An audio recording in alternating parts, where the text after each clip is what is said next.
Et ce que je vais faire, c'est que je vais faire un petit fichier juste tout simple dans un premier temps, que je vais appeler session.php. Il ne servira juste que pour faire une petite démo, pour voir un petit peu à quoi ça correspond. Donc pour pouvoir utiliser cette variable $session, il faut déjà commencer par session start.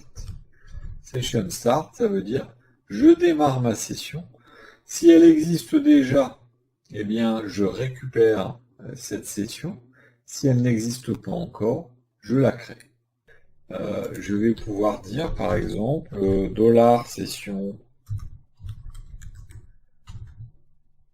Et étant donné que c'est un tableau, il va falloir créer des clés. Et donc on va dire par exemple $session panier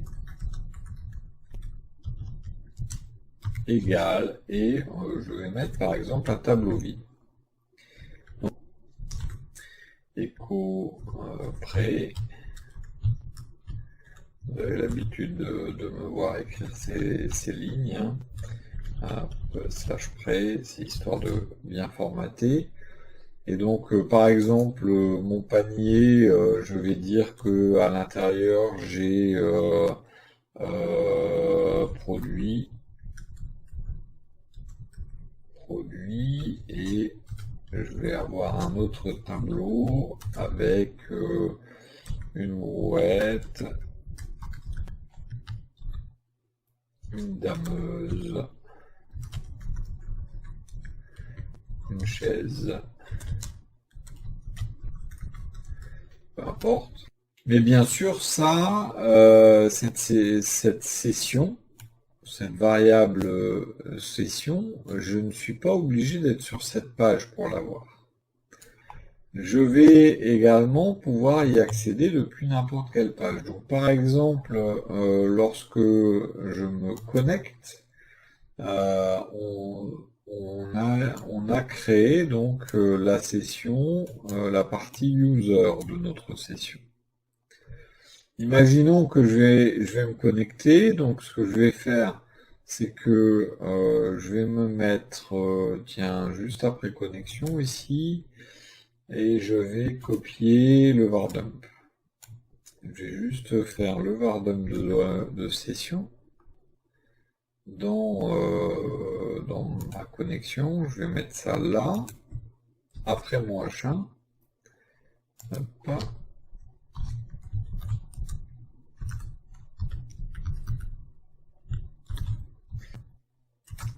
Si je me mets maintenant sur profil, voilà, et que je mets donc, tiens, je vais mettre en dessous du H1, par exemple sur l'inscription, quand le formulaire, par exemple, quand l'adresse email est incorrecte, on a mis un die, l'adresse email est incorrecte. Quand on avait donc le formulaire qui était incomplet, on avait un die, le formulaire est incomplet. Au niveau de la connexion, pareil, à chaque fois on a mis die, l'utilisateur et ou le mot de passe est incorrect. Et bien notre session va nous permettre de faire en sorte de ne pas avoir à gérer tout cet enchaînement. Donc plutôt que de dire die ce n'est pas un email ou là le formulaire est incomplet ou bien l'adresse email est incorrecte, eh bien on va passer par la session et donc là ce message on va lui dire dans ma session tu me crées une zone error par exemple, hein, et on va y ajouter une information particulière. Donc ce qu'on va faire, c'est qu'on va d'ailleurs l'initialiser à partir du moment où on ne sait pas si on va avoir plusieurs erreurs. Donc on va faire un $session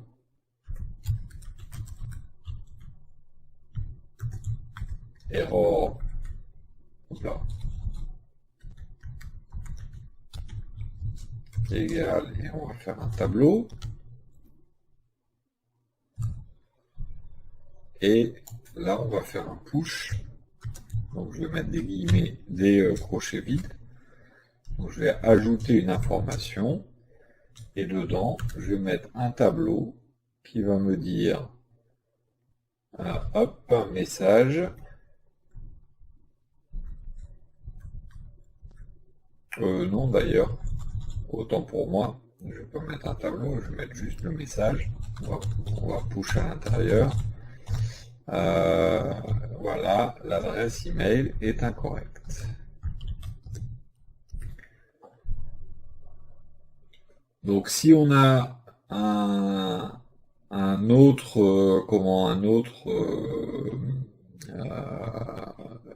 vérification, par exemple, imaginons le pseudo, on veut vérifier qu'il fasse au moins 5 caractères. Eh bien, on va faire if donc $pseudo pardon strlen. Donc c'est la taille en octets de notre pseudo, hein. Donc $pseudo. Alors, attention, en fonction des langues, donc on va dire si c'est inférieur à 5, on va ajouter un message, hop, sur l'erreur. Donc ça voudra dire que dans notre session error, on pourra avoir plusieurs messages. Donc là, l'adresse email est incorrecte, et donc là, c'est le pseudo est trop court.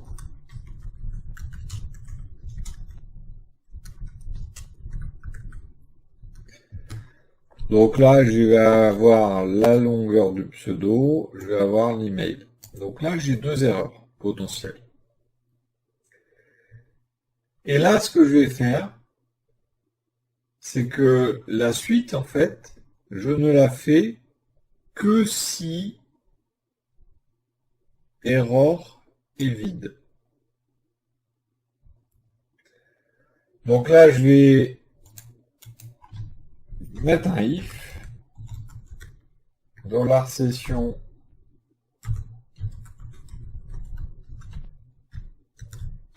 error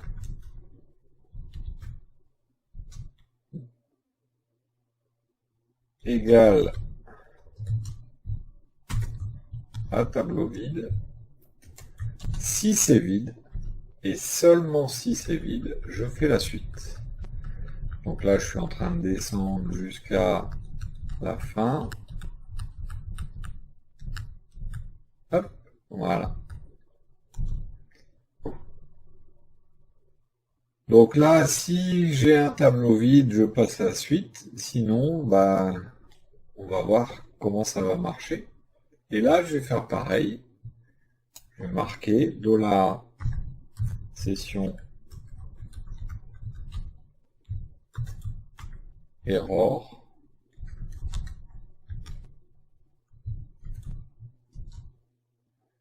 égale, et donc on aura notre première donc là c'est juste une seule erreur, donc on va mettre juste un tableau avec l'erreur elle-même. Voilà, le formulaire est incomplet, et là je vais pouvoir afficher mon $session. Donc ce que je vais faire, c'est que je vais vous réafficher. Je l'ai pas mis dans connexion, je l'ai mis dans profil, le voilà. je vais faire ceci, je vais réafficher sous mon H1. Bien, à la place de mettre mon écho de cette façon-là, eh bien, je vais en PHP faire une boucle sur donc je vais quand même faire un if avant, on sait jamais. If i7 $session error. Si j'ai des erreurs, dans ce cas, je vais quand même enlever un peu de choses, voilà. Dans ce cas, je fais un for each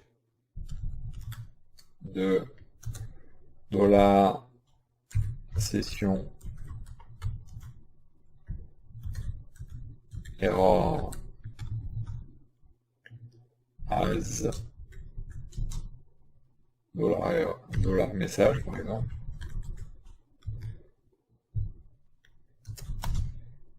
Et là, ce que je fais en fait, c'est que je vais fermer PHP.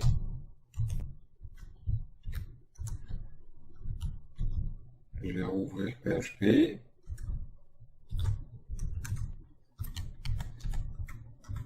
Et dans ce for each, je vais faire un echo, donc un P. Vous mettez ce que vous voulez comme balise. Hein. PHP. Et dedans, je vais marquer $message.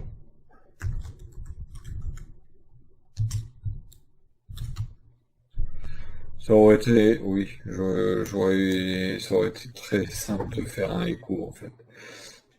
Faire un unset de $session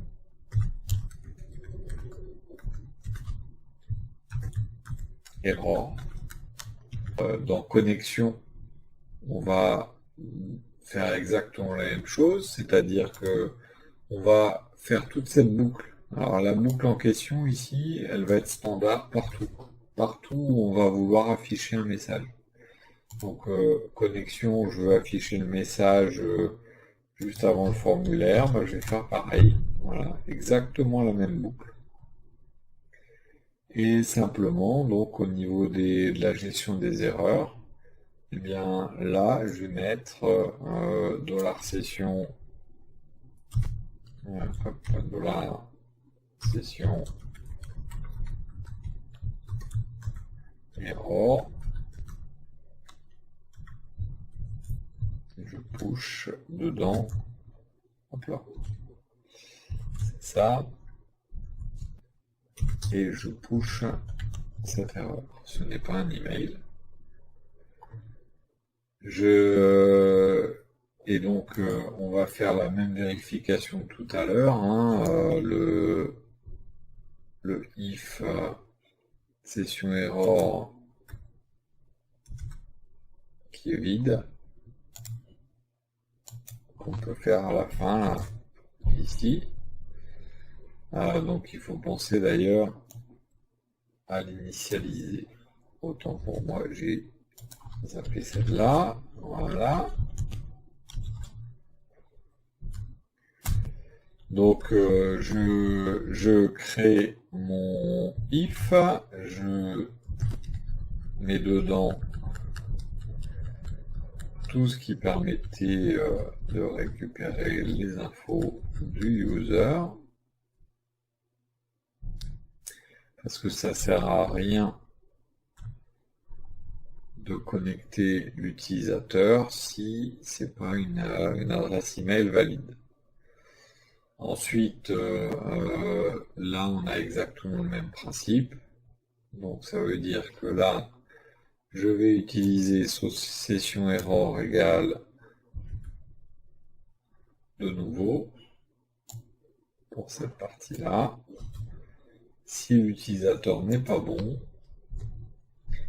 ou si son mot de passe n'est pas bon.